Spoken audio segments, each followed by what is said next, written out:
Hey, welcome to the video, everyone. So listen, I've got a very special guest lined up for you guys today, and I really hope you like this one because there's really a lot of good stuff coming right up. So if you've been paying attention over the last couple of weeks, you've probably noticed I've been trying to spice things up with my thumbnails and sprinkle in some different topic ideas. So if you dig that, it would really help if you click that like button so that I know what you all like to see. Now, I want to start off this video with a few personal words about credit card debt. Debt can feel crippling, and if you're like me and you're carrying a credit balance every single month, it can kind of feel like you're in this never-ending cycle. And on top of that, a lot of us in the US and all over the world experienced major financial hardships in the last year. And because this video is about finance and debt, Upstart is sponsoring today's video because they actually understand that you're more than just your credit score. Upstart is the fast and easy way to pay off your debt with a personal loan, and it's all done online. So whether it's paying off credit cards, consolidating high interest debt, or funding personal expenses, over 500,000 people have already used Upstart to get one fixed monthly payment because Upstart is expanding access to affordable credit. So unlike other lenders, Upstart considers your income and current employment to find you a smarter rate for your loan. And with a 5-minute online rate check, you can see your rate up front for loans between $1,000 and $50,000. And you can receive those funds as fast as one business day after accepting your loan. Find out how Upstart can lower your monthly payments today when you click that first link down in the description, upstart.com/fashion. That's upstart.com/fashion. But make sure to use that special link that I'll leave right down below to let them know that I sent you. And with that, my friends, let's get into the video. Hey, what's going on, guys? So today we're obviously in a different location. We're gonna do something a little bit different. So a lot of you guys have asked me to do a video about financial planning, retirement, investing. And as you know by my past, if you've been with me for that long, I'm not very good with money. So I've had my issues with finances. So I'm not qualified enough to make that video, right? But that brings us to today and my buddy Scott that lives here in town. So Scott's a friend of mine, and Scott, give us a little bit about who you are and what you do. Sure. My name's Scott Bell. I am an attorney, been an attorney for over 20 years. I focus mostly on bankruptcy and credit issues. So I'm kind of the money guy. Also, I've been a real estate broker for over 15 years, so I do have a good bit of experience in real estate as well. All right, so today we're going to be talking about finances, but more specifically debt and how to get out of it. Now, you guys probably know I've got a bit of debt, as do most Americans, and I am working to get myself out of debt. But Scott has a brand new YouTube channel that I wanted to pimp out here. It's all about finances. He's got a couple videos up there right now. So if you're interested in subscribing, I'll leave his link down below. But before we get into debt and how to get out of debt, let's talk a little bit about the foundation of establishing a budget and why that's important and how to do it. Sure, absolutely. First off, thanks for pimping the channel. That definitely helps. Past that, though, budgeting is one of those things that nobody does, but everybody should. So it's a good idea now. I'm glad we're talking about it. Maybe remind a few people to do that. But a budget tells you really where you're starting from. And you can use that as almost a roadmap to figure out where you want to go financially. If you don't know where you're going, you don't know how to get there, you're not going to get there. And the budget allows you to do that financially. Actually, on my channel, I've got some links to some free downloads for budget worksheets so you can work those out for yourself and kind of figure out where you're starting. So you and I were having a conversation just a few days ago about credit card debt. So I have 2 credit cards. Both of them have debt on it that I'm working on. But you had an interesting perspective on which one to tackle first, because I asked you, is it better to pay on the higher interest rate card, or is it better to pay on and focus everything on the one with the lower balance? Explain that. Right. Well, the idea is that you pay off the accounts with the smallest balance first, all right? And that helps you in a couple of ways.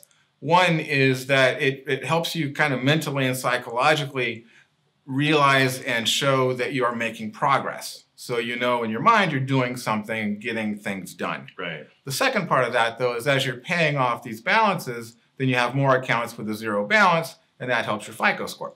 Gotcha. So if you've got 2 cards, one with $8 grand and one with $3 grand, just do minimum payments on the $8,000 card and then just throw everything else you can at that smaller balance card. Right. Even if that's a higher interest rate. Right. Yeah, I would. I think that's a good idea to do it that way because, I mean, the interest rates really aren't going to make that much of a difference in your payments. So you get more of a benefit from actually paying off the accounts. Scott, talk to me for a minute about different ways we can pay off debt faster. Like, for example, debt consolidation, loans, settlement companies. Where are you at with those options? Sure, absolutely. Keep in mind that debt settlement and debt consolidation sometimes are used interchangeably incorrectly.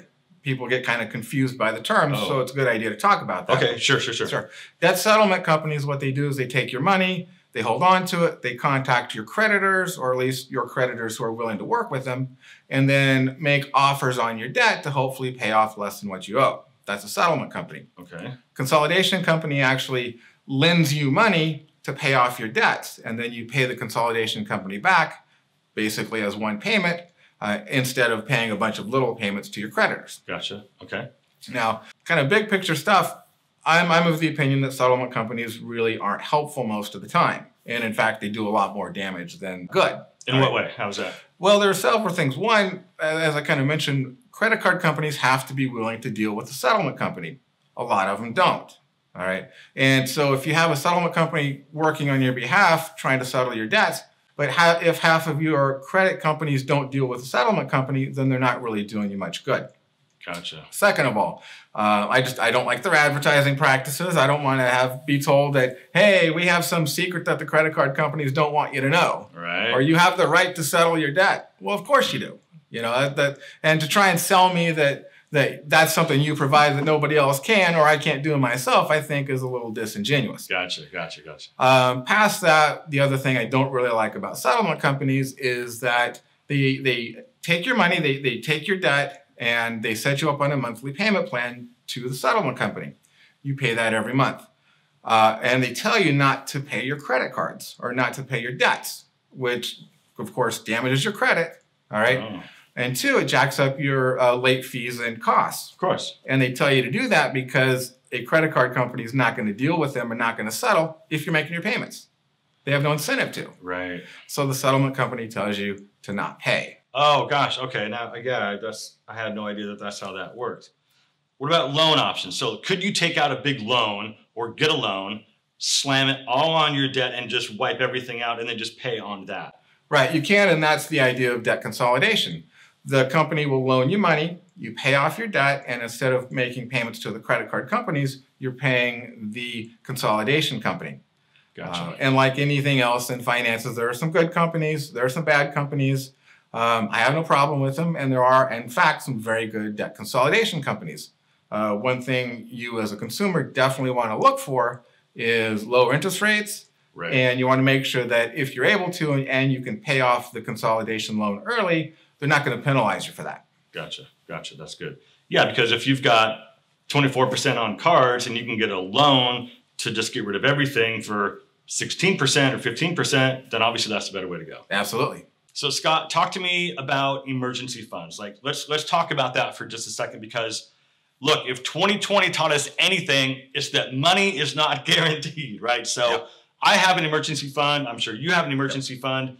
What's the best way? Why do I need one? And what's the best way to get one going? All right. Well, an emergency fund is really crucial to your financial planning in that if anything happens to disrupt your income, say you lose a job, get divorced, once in a century pandemic happens. Exactly. You want to have a safety net, and that's what the emergency fund is for.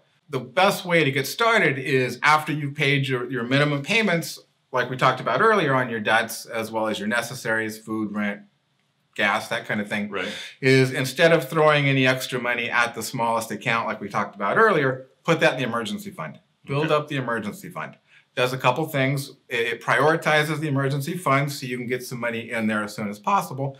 Plus, it kind of builds kind of the muscle memory so that anytime you have extra money, goes in the emergency fund until you get an amount that you need to act as your safety net. Then you go and tackle the credit. So the amount that you need. So what would you recommend to start with as an emergency fund amount? I know that's going to be different for everybody, but maybe it's like, is it 1 month, 2 months? Like what would you suggest? Right. First off, I suggest $10. If you don't have one, do something.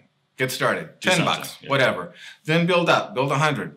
build 1,000. I think the goal really, so you can sleep at night knowing that you've done what you need to do to protect yourself and your family, is shoot for 1 month. I think that's fair. And then at that point you can start throwing money at the credit cards. But I think 1 month is a great place to start. So debt is something that you've already talked about on your channel, and So and in one of the videos that I saw, you had mentioned working with lenders, and then either allowing and not allowing access to your bank account. Go into that for just a second. Sure. I think that your money is your money and you should stay in control of it.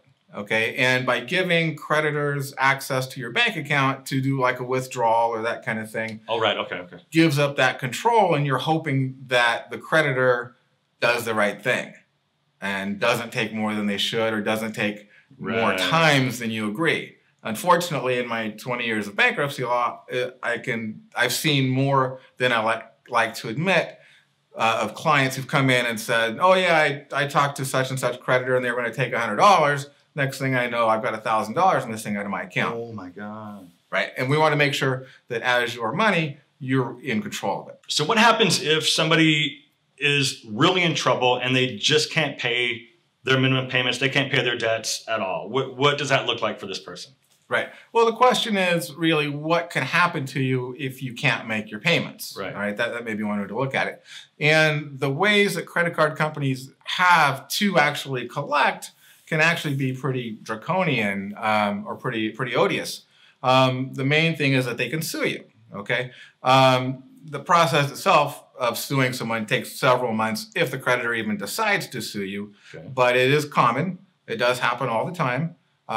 Basically, the creditor decides that you're not going to pay, so they get serious with you. They file the lawsuit, serve you, and once they get the judgment against you, they can do things like garnish your wages, take 25% in most states, put levy on your bank accounts, and if you have a house, put a lien on your house. So they can get pretty mean as far as collecting is concerned. So then what is the option for this individual who is really in trouble, and like bankruptcy is, because you're a bankruptcy attorney, what does that process look like for someone? Because I would say that most of us haven't had to file bankruptcy and don't understand what that process is like. In a nutshell, what does that whole process look like? Right. Well, basically, yes, I am a bankruptcy lawyer. I filed thousands and thousands of bankruptcies, discharged tens of millions of dollars of debt for clients. But whenever I meet with a client, the first thing I try to do is see what we can do that doesn't require them to file bankruptcy. All right. Bankruptcy is a last resort. Okay. And I've turned away plenty of clients who weren't really set for bankruptcy, or who bankruptcy wouldn't be their best option. Good. Having said that, you've gone through everything else, you've tried everything else, that's your last resort. The process itself is, and we're talking about a Chapter 7 here, discharge the debt. Takes about 3.5 to 4 months. You basically, if you have a house or a car or secured debt like that you're going to keep, stay current on it. You can normally keep those things in the bankruptcy. The idea of the bankruptcy is to discharge or wipe out your unsecured debt. Credit cards, personal loans, those kinds of things. Right. All right. Certainly bankruptcy is not the horrible thing it once was. It's very common. It always strikes me as odd how it's okay for businesses to file bankruptcy. It's just part of their financial planning. But hey, for me, I can't do that. You know, it's a bad thing personally. It's financial planning like anything else. What people need to know is the filing of the bankruptcy stops all collection proceedings. Okay, so if you are getting sued or something like that, the filing of the case stops everything. Give you some breathing room to reassess and reestablish and start over. Okay.